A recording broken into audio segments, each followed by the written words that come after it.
Welcome back to the Whiskey Cove, everybody, and on today's video we look at 10 whiskey bottles which I dream about, or my dream whiskey bottles. Run that video.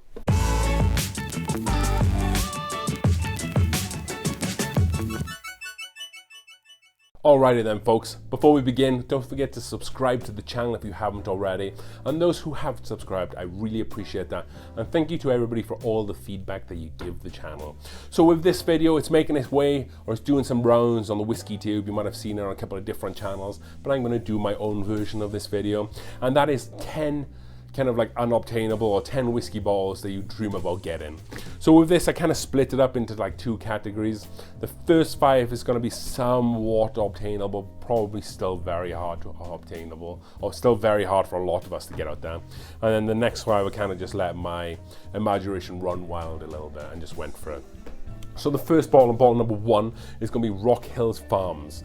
So with this bottle, this is just a bottle that consistently evades me all the time.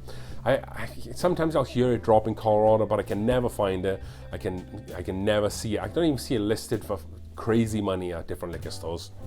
It just seldomly comes to Colorado.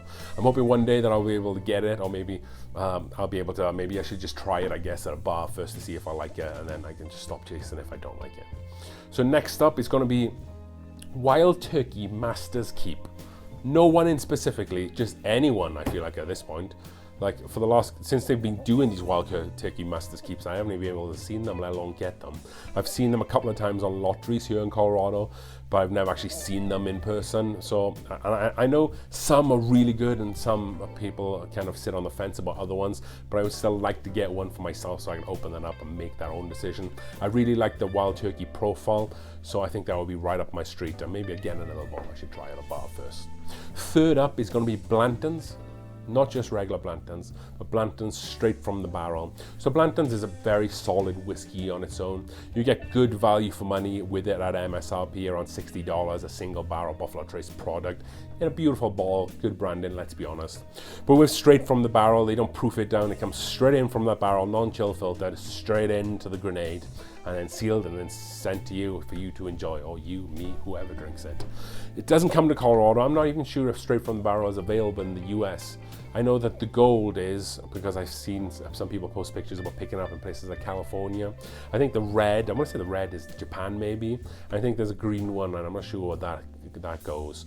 But you know, nevertheless, one day hopefully I can get one. I'm not sure on the price of that. I think they're like $500, but a super unique product, and has a really awesome stopper on the top there as well.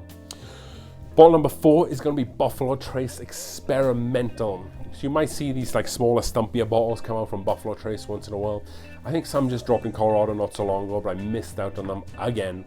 I'm not sure what the MSRP is on these bottles, but it would just be really good just to try kind of one of these like experimental releases that Buffalo Trace do, because they're so good at doing just about everything else. I'm sure even the experimental releases will be great. But they are the 375 milliliter bottles, and I think they are closer to like $100. So they do get up there in price. And then number 5 is kind of sticking with Buffalo Trace, is going to be the Single Oak Project. Kind of comes in like those small Eagle Reb 375 milliliter bottles. I think that's the exact same bottle it comes in. And again, not quite an experimental product, but a very limited release. People talk about it all the time as it's a really great juice. I'm not sure how much it sells for on secondary, or if there's even a market for it, but I would really like that bottle of whiskey. I don't know if they sell it outside of Kentucky, but hopefully that one day it might come to Colorado and I will be able to get a bottle. So then this is the second half where we kind of let our imagination run wild a little bit, and you want to stick around for the last one. So number 6 on this list is going to be Old Forester Birthday Bourbon. So every year they release this, and every year people rave about how good the whiskey is. I think MSRP is between like $120 to $150. I love all things Old Forester. 1910, wow. 1920, fantastic. And then the barrel strength releases, the rye and the single barrel bourbons are just best value for money, or one of the best value for money out there in whiskey. And then next up on this list is going to be number 7, and that is E.H. Taylor Barrel Proof. So I've had the E.H. Taylor, and I also have the E.H. Taylor Rye, single barrel, and small batch. Both of them, or all 3 of them, are really good bottles of whiskey. And also people rave about the barrel proof ones as well, but again, another bottle that you generally don't see around too much. One that makes its way on to end of year lotteries.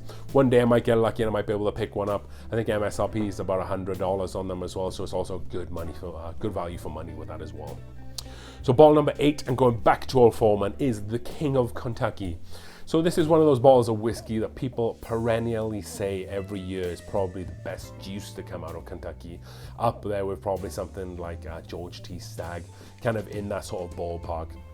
And I think I'm not sure what the MSRP is on the King of Kentucky, but I think what I'm going to do is next time I go to Kentucky, I'm going to probably pay a bit of money and try it at a bar, but I can't see it being cheaper than like $40, $50. But that's something as a goal that I'm going to be able to do. Hey, maybe I'll do it when I get 1,000 subscribers, right? Bottle number 9, and this is a bottle that I've been chasing since I started kind of making a whiskey collection. So like for the last like 6-7 years, this is a bottle that's eluded me for a long time. And that is William LaRue Weller. That is one of the wheated mash bills by Buffalo Trace. Comes in line with the Weller line. I want to get it because it's a fantastic bottle of whiskey. I've sampled it once. A friend gave me a sample and it was great. Really great. And then secondly, I want to be able to do a blind. I'm keeping the Weller CYPD and the Weller single barrel specifically to be able to do that blind, so I can give all the Wellers and the William LaRue Weller a really good blind or anonymous opportunity to be the best one in that lineup.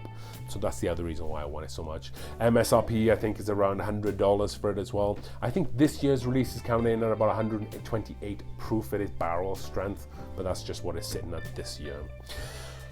So then the last bottle on this list, and I really let my imagination run wild here, because even if I found this bottle, I'm not sure I would still pay for it. But they released it in 2020 and then 2021. I don't think they released it in 2022, but I did actually see this bottle of whiskey for sale at MSRP, I think at MSRP at a liquor store. I want to say I thought it was $3,000 for this bottle of whiskey because it's Double Eagle Rare by Buffalo Trace. And I want to say it was $3,000. But then a friend told me like a couple of months later that it was actually $5,000. But anyway, I wouldn't pay $3,000 for $3,000 for a bottle of whiskey anyway. That's just crazy talk. There is a bar in the Denver area that sells, you can buy a pour of this, but I think it's like $400 for an ounce. I don't think I'll ever be able to pay that amount of money. And if you go in there, it's called the Schoolhouse in Arvada in Denver. You can go in there, it's behind the bar, and they'll show it to you, like they'll open it up, and it's like half empty. I don't know who hell has been going in there drinking $400 pours of Double Eagle Rare, but you know, I want to make friends with that guy, that's for sure. But that was my list, guys. You know, dream bottles I would love to pick up, or one day just at least try. It's never going to happen, but heck, you know, we can always dream. And I feel like it's always important to have bottles of whiskeys that you really want to get, because that's the fun of collecting and enjoying whiskey as well. So that was the list. If you enjoyed today's content, don't forget to hit the like button as we drink through the world's whiskies one glass at a time. Double Eagle Rare, $5,000 a bottle. Come make that stuff up. Good night.